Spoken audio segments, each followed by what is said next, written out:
As Linda said, I chair the Dust and Health Committee for an alliance of 18 community groups. I live in Newcastle. We've lived there a number of years now and feel very attached to Newcastle, quite deeply. I've moved around a lot in my lifetime, but I've come back to Newcastle a couple of times, and I've now been there sort of 4 years, lived there a couple of times before. It's a great place. Anybody who's visited Newcastle will know it's a gorgeous place to live. A terrific lifestyle, great getaway from Sydney if you're that way inclined. And I also have a share in a rural property not too far out of Newcastle where we have coal seam gas exploration lease. Linda mentioned last night that with 16% of the valley floor under open cut coal mining now, there's another 64% of the valley that has exploration leases over it for coal. And then, you know, more than that of the whole state of New South Wales under exploration leases for coal seam gas. And that includes a farm that I have a share in and have a great attachment to. I want to speak about our work in this alliance. I'd like to name the organisations that are working together. There's actually a number of others, and we've just recently had the Australian Youth Climate Coalition. I know many of you know, come on board, and some other organisations as well. Suffice to say, it's quite a broad alliance of groups, and like any alliance in the community, we know that our strength lies in working on issues that we share a concern around and in ways that we can readily agree to. And this alliance has worked very strongly around coal dust, and that community health impacts and so on, because that's what unites us. For the most part, we live in Newcastle, and if you've spent any time there, you'll know you can wipe your hand on the outside of a house and you're going to have a black hand. Sometimes if my phone rings and I know I'm in for a long phone conversation, I work from home quite often, I'll get a bucket of water and a sponge, and while I'm on the telephone just walk around the house, inside and outside, and just take the black coal dust off. So that is a unifying theme. Within this alliance of groups, though, there are groups who are concerned about whose organising motivation, if you like, is more around climate change or biodiversity or the wetlands or any number of other issues.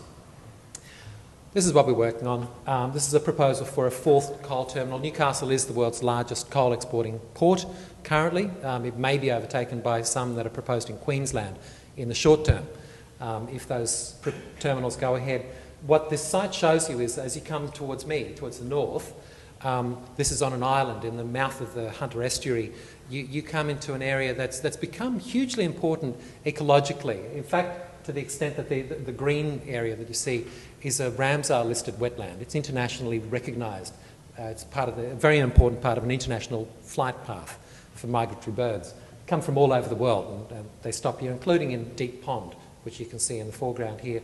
But you can also see the existing coal terminals. There are three, one on the southern side of the Hunter, two on the northern side of the Hunter, and then there's the suburbs.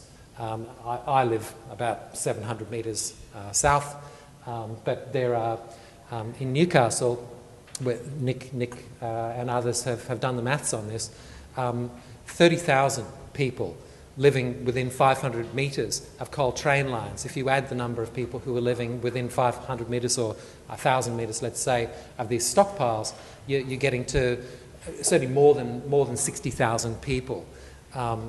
So we live cheek and jowl with coal. That's a reality in Newcastle, and has been, in fact, since the first white fellas walked down the beach after having been shipwrecked, escaping from the colony here in Sydney, and discovered seams of coal as they walked along the beaches. Newcastle has been known for coal and has been a place where coal mining and extraction has gone on. There's another view, an aerial view, just sort of showing you what we're dealing with. And the proposed fourth coal terminal is in this area up to the sort of western side. This has been turned around. To put it into context, in 1984, 21 million tonnes of coal were being exported from Newcastle. In 1997, that had increased with a second coal terminal to 77 million tonnes. Since then, we've seen a dramatic escalation in the volume of coal exported from Newcastle. And to link back to, I guess, Scott's presentation a moment ago, these are just bars on a graph. Each bar is telling you of country that's being despoiled, of people who are being displaced, whole communities that are being displaced, and of people who are losing their history. Aboriginal people certainly, and non-Aboriginal people. And you may have heard of the expression solastalgia, the trauma of a loss of place, which is being experienced by people throughout the Hunter. The red bar is showing where we would end up with T4, and if you compare that to the 1984 numbers, clearly this is a dramatic escalation. This is a coal terminal that's been on the planning department's table of schedule of projects to consider and approve since late 2011. So throughout the whole calendar year of 2012, community groups organised, community groups held public meetings, held rallies, petitioned, lobbied, did research and so on. And it was during that period of time, during 2012, that our Dust and Health Committee came together. As I said, we're concerned around a number of environmental impacts, the loss of country, loss of lifestyle, loss of livelihood, environmental impacts, the wetlands and so forth, the CO2 emissions, which are just vast, difficult to comprehend, and compelling for many of the people involved in our group. But as I said, we have focused very strongly on coal and community health, in part because it's a motivating concern for many of us living in Newcastle. I won't lecture you about particle pollution concerns beyond just showing a slide or two, and pointing out, I guess, that this bottom bullet point, that PM10 levels in the Hunter Valley in fact exceeded the national standard for protecting community health 115 times, looking at the raw data for 2012. So 17 monitoring stations throughout the Hunter. Most of those stations recorded at least one, sometimes maybe dozens of levels over 50 micrograms per cubic metre, which is the national standard. But it is not a level that protects community health. It's a pragmatic level at which, in fact, our health is being harmed considerably.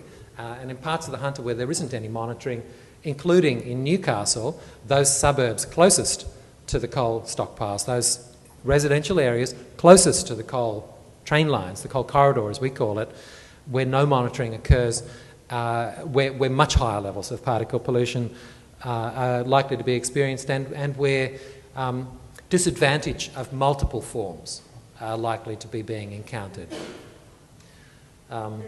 We've also looked at census data, and we've mapped out that in this coal corridor, which is the red band, of just 500 metres each side of the coal train line in the urban parts of Newcastle, this is not extending up to the Hunter, 25,000 children go to school each day and 30,000 people live. And I guess as we, the contemporary urban form might be that the people who are somewhat, more mobile economically situate themselves, live closer to transit corridors. That's not the case in Newcastle. I think it would be fair to say that the demographics are the opposite, that in fact it's less likely to be affluent, mobile folks who are living along the corridor.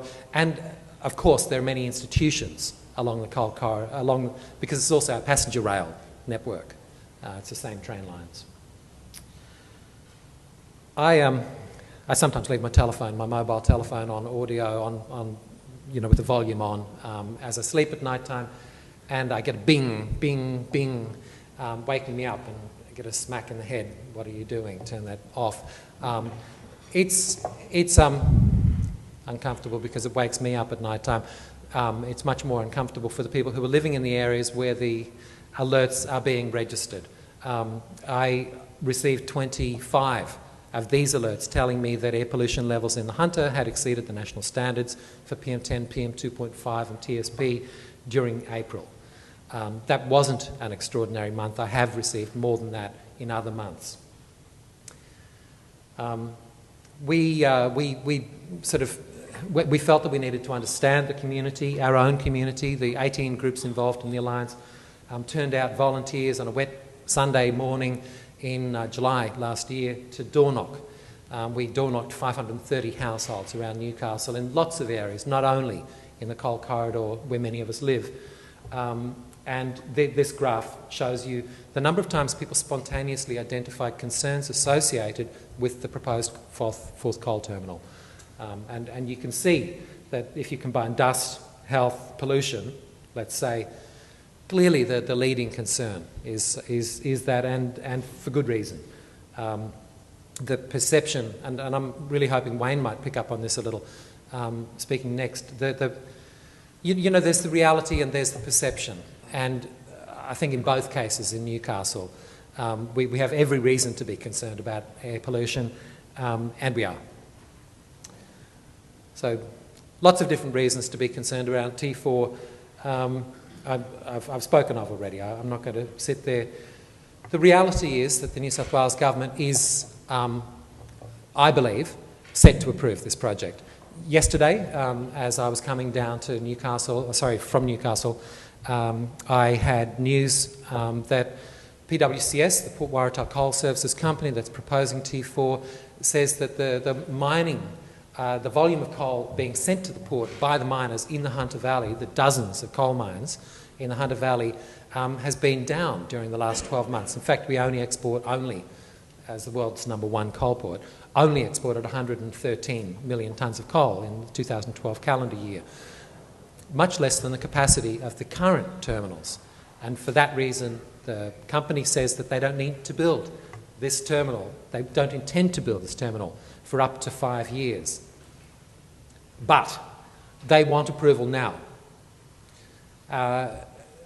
So you can imagine the phone calls that I've been part of, the text messages, the Facebooks, the emails, all of that, the flurry of ongoing anxiety, ongoing stress, ongoing trauma in the community that I live in, that even though we don't need this terminal, even though the companies don't need this terminal, we are nonetheless facing that reality. And sorry, I will finish on this slide.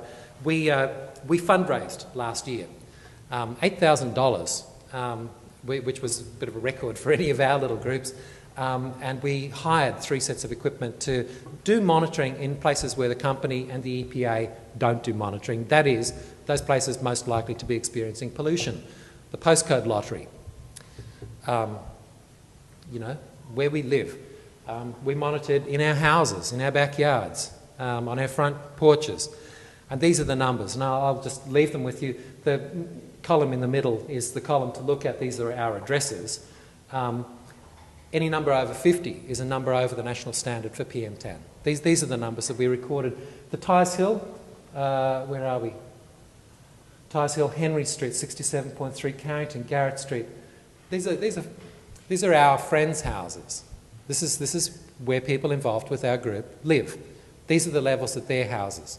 The EPA doesn't monitor there. The risk assessment approaches don't assess what's going on there. The company doesn't want to know. The community did this monitoring. We did this monitoring. We did the fundraising for it.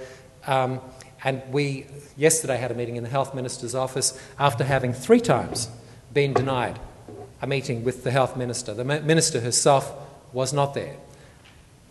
I'll leave you with that.